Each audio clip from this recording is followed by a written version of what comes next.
하나님의 말씀은 신약 성경 요한복음 6장 말씀입니다.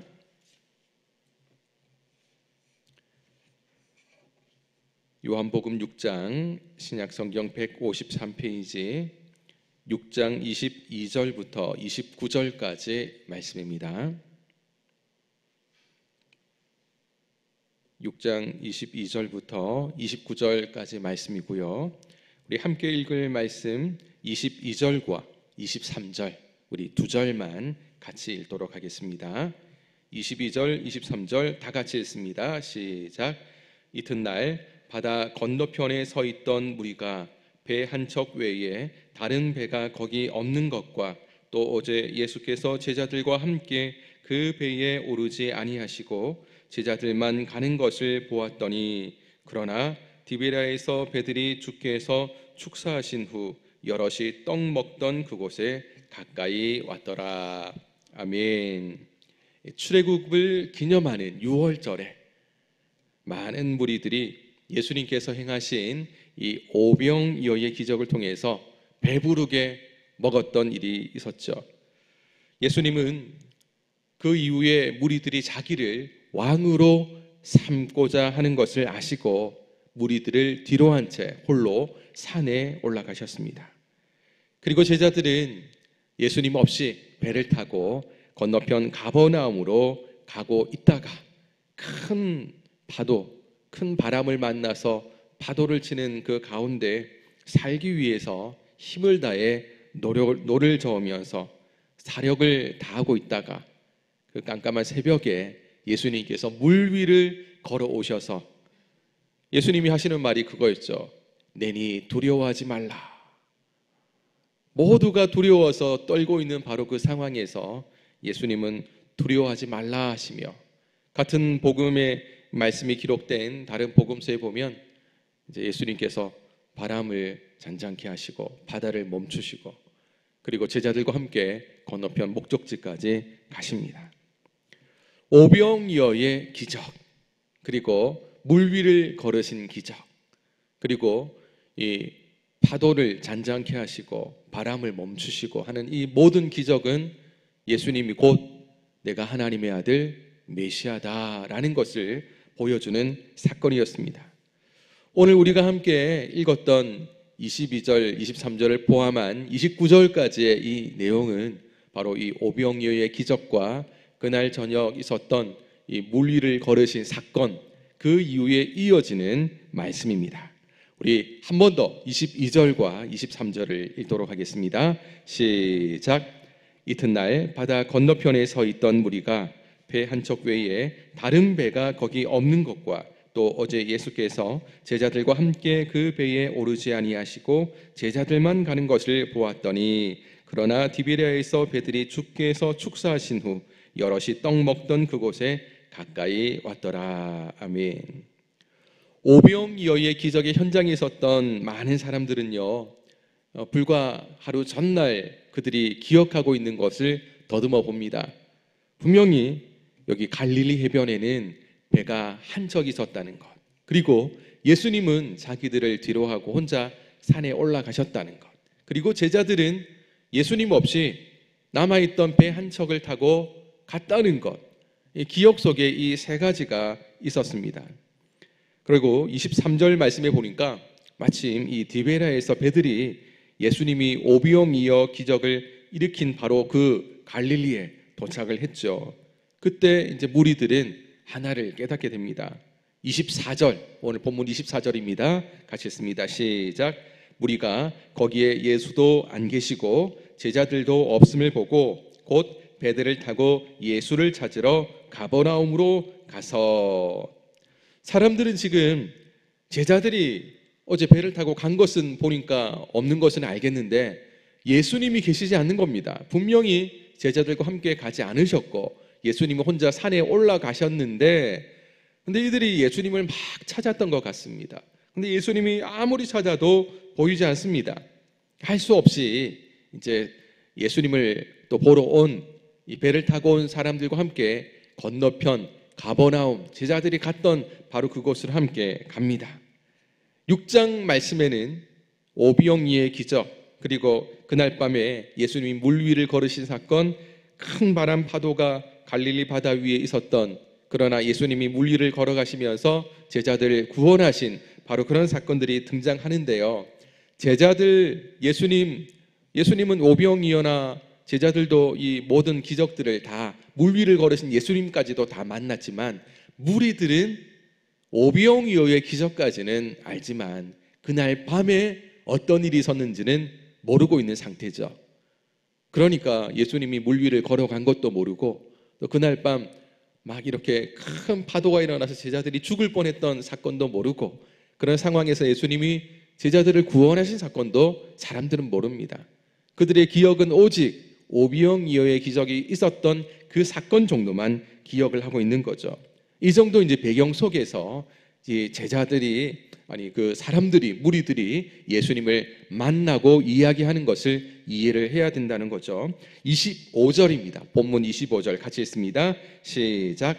바다 건너편에서 만나 라삐어 언제 여기 오셨나이까 하니.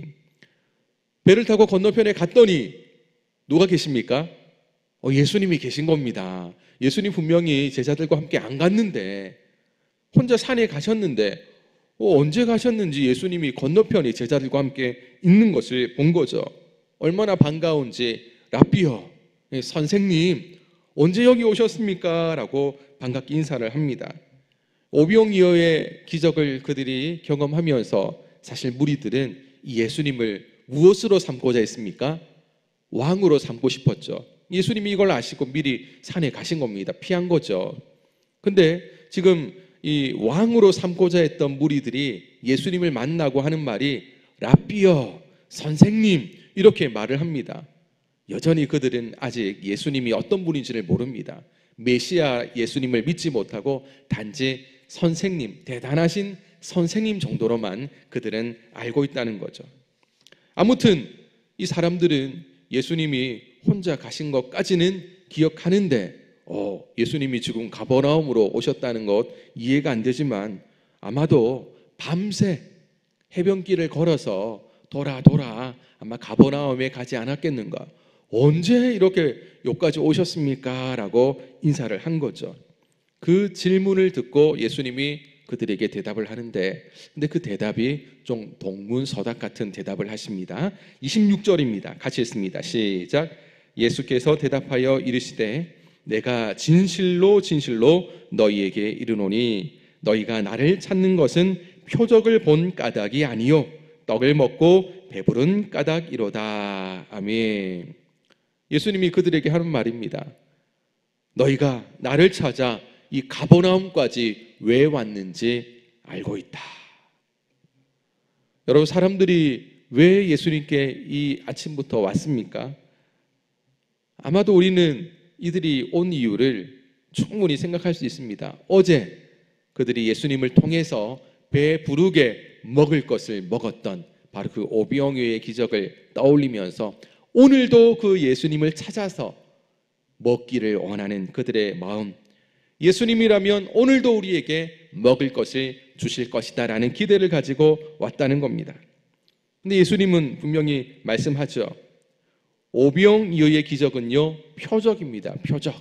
예수님이 어떤 분인지를 알려주시는 기적이었다는 거죠. 예수님은 그냥 배부른 이 먹을 것을 주기 위해서 그 기적을 행하신 것이 아니고, 이 일을 통해서 하나님의 아들이요 메시아인 예수님 자신을 사람들에게 드러내신 거죠. 기적을 통해서요.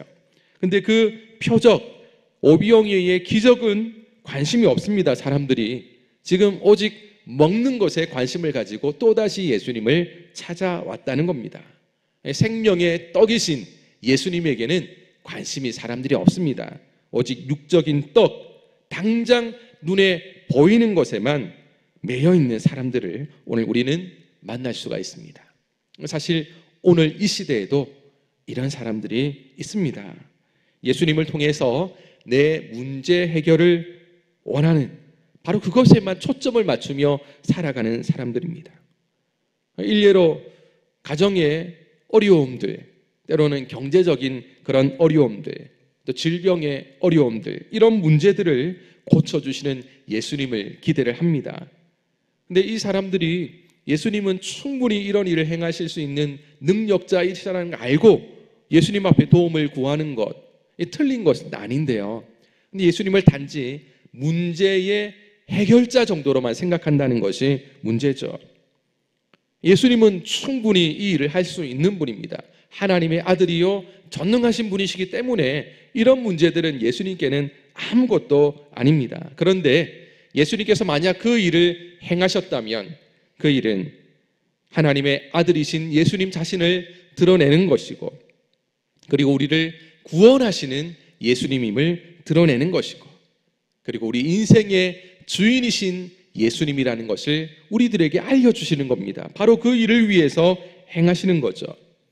그런데 오늘 무리들은 어떻습니까?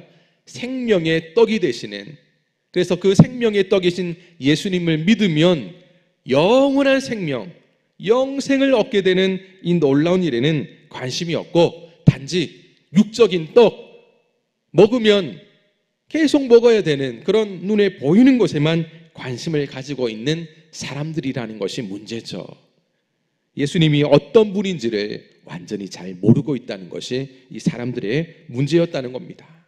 예수님이 그렇게 말씀하신 후에 다시 한번 사람들의 문제를 콕 집어서 설명해 주시는 것을 볼 수가 있습니다. 27절입니다. 같이 읽습니다. 시작. 썩을 양식을 위하여 일하지 말고 영생하도록 있는 양식을 위하여 하라. 이 양식은 인자가 너희에게 주리니 인자는 아버지 하나님께서 인치신 자니라. 아멘. 여러분, 썩을 양식을 위하여 일하지 말라라고 분명히 말씀합니다. 이 성경은요, 이 인간의 배를 채우는 양식이 어떤 것인가? 썩을 것이다, 썩어 없어질 것이다 라고 말씀을 합니다. 썩어 없어질 양식은요 어떻습니까? 먹고 나면 또 배가 고픕니다. 예, 사람은 먹으면 지금 당장은 좀 배가 부르겠지만 시간이 지나면 또 배고프게 돼 있습니다. 또 먹을 것을 찾아 먹어야 됩니다.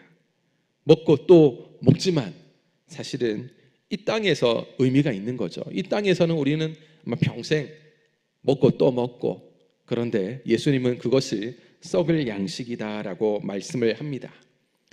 우리는 어떻습니까? 우리는 그런 썩을 양식, 당장 눈앞에 보이는 것, 이 땅의 것에만 관심을 가지고 살지는 않습니까?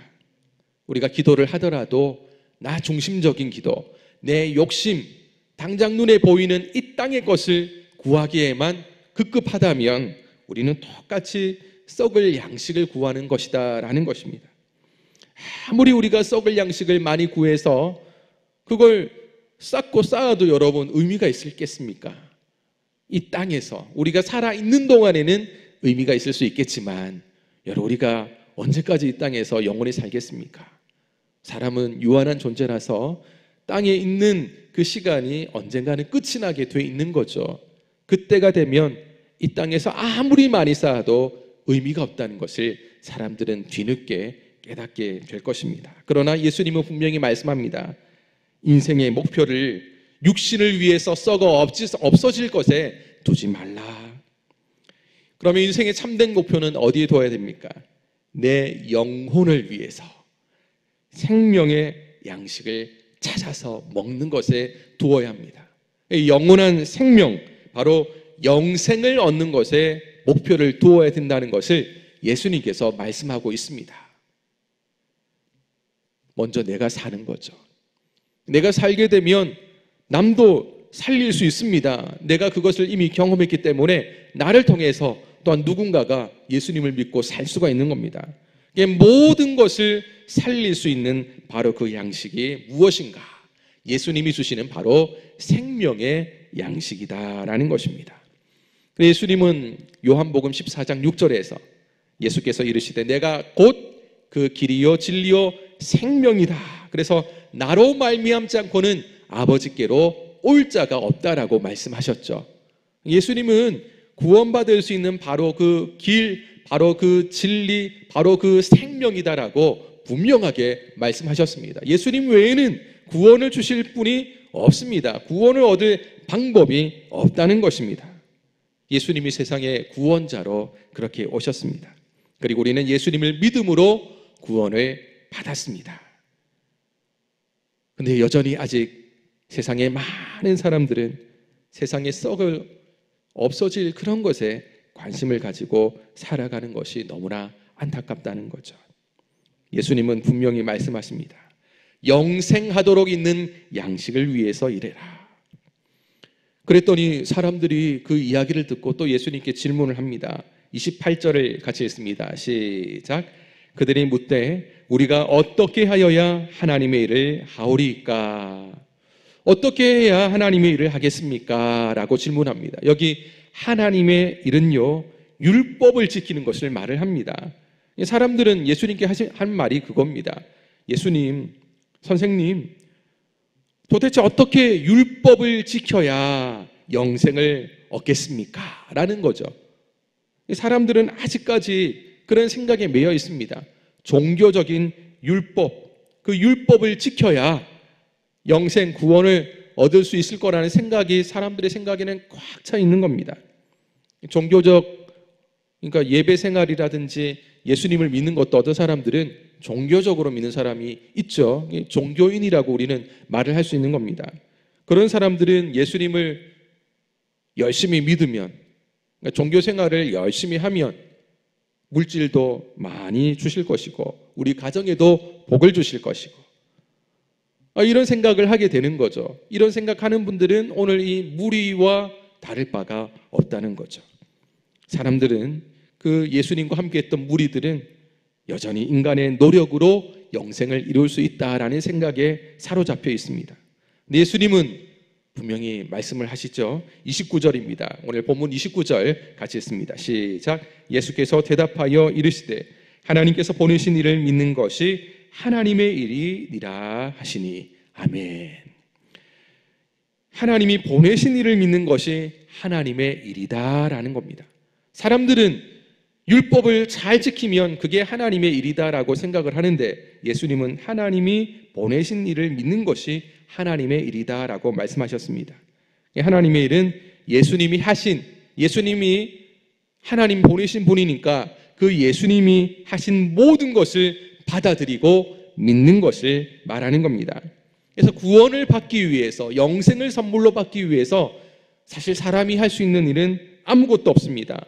또 할 필요도 없습니다. 오직 예수님을 믿기만 하면 되는 것입니다. 왜냐하면 내가 할 일을 누가 다 하셨습니까? 예수님이 이미 다 하셨기 때문입니다. 하나님이 요구하신 이 죄의 대가, 그것을 예수님이 십자가에서 치르셨죠. 우리가 아무리 치르려고 해도 안 되는 건데 예수님이 6월절에 어린 양이 되셔서 하나님 앞에 제물이 되셔서 인류를 대표하여 십자가에서 모든 죄값을 다 치르셨다는 겁니다. 우리는 그 예수님을 믿기만 하면 됩니다. 우리가 할 일은 바로 그겁니다. 예수님을 믿고 예수님을 붙잡는 것. 그렇게만 하면 구원을 선물로 받습니다. 구원은 은혜죠. 은혜로 받는 것이 구원입니다. 그 믿음으로 성취하는 것입니다. 근데 많은 사람들은 땅에 매여 있는 이 땅의 사람들은 열심을 다하여 선행을 하고 종교 활동을 하면 아마도 하나님이 그런 내 모습을 보고 긍휼을 베풀지 않겠나라는 생각을 하는데 사람들의 생각과 하나님의 생각은 전혀 다르다는 것을 볼 수가 있습니다. 예수님을 믿기만 하면 됩니다. 예수님을 믿으면 내가 변하게 되어 있습니다. 내 인생의 가치관이 변하고요. 그리고 내 삶의 목표가 바뀝니다. 그리고 내 인생의 주인도 바뀌죠. 예수님 믿기 전에 내가 인생의 주인이었다면 이제는 예수님이 내 인생의 주인이 되셔서 내 삶을 이끄십니다. 그러나 나는 그것을 믿고 주인 되신 예수님을 따라서 살아가는 것, 바로 그것이 믿음 생활이라고 할 수 있습니다. 이렇게 예수님은 우리를 오늘 이 시대의 제자로 부르셨습니다. 이 세상 사람들과는 다르게 사는 제자가 되기를 원하십니다. 그리고 썩을 양식이 아니라 영생하도록 있는 양식을 구하며 살기를 원하신다는 것을 기억하십시오. 예수 그리스도를 믿음으로 십자가의 길을 따르는 것, 오늘 예수님의 제자가 된, 구원받아 제자가 된 우리가 가야 할 길입니다. 오늘도 우리에게 영생을 선물로 주신 바로 그 예수님, 내 인생의 주관자가 되신 그 예수님을 믿고 의지하며 기쁨으로, 감사함으로 이 하루를 살면서 하나님의 뜻을 이루어가는 우리 모든 성도님들 되시기를 주님의 이름으로 축원합니다. 우리 같이 기도하겠습니다.